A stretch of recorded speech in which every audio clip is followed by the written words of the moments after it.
In the half-century since winning its independence from Britain in 1948, Myanmar, more commonly known as Burma, has failed to establish a stable, prosperous democracy. A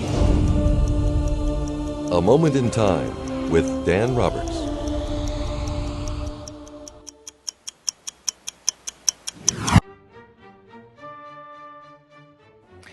Even during those years in which a civilian government ostensibly ruled, the hand of the military was not far from the levers of power. Periods of relative progress, internal peace, and economic recovery were punctuated by times of turmoil and repression. By 1988, the military was in charge once again.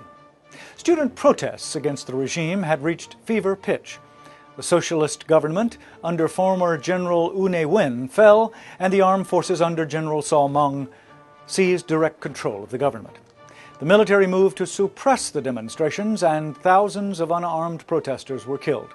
Martial law was imposed over most of the country, and constitutional government was replaced by SLORC, the State Law and Restoration Council. At the center of this struggle and leading the opposition was a diminutive woman, a housewife, a mother of two, who had been living a quiet life until 1988. Educated in Burma, India, and at Oxford, Aung San Suu Kyi, the daughter of the patriotic leader Aung San, returned to Myanmar to nurse her dying mother. There, the mass slaughter of protesters led her to speak out against U Ne Win, and after him, the military. She began a non-violent struggle for democracy and human rights.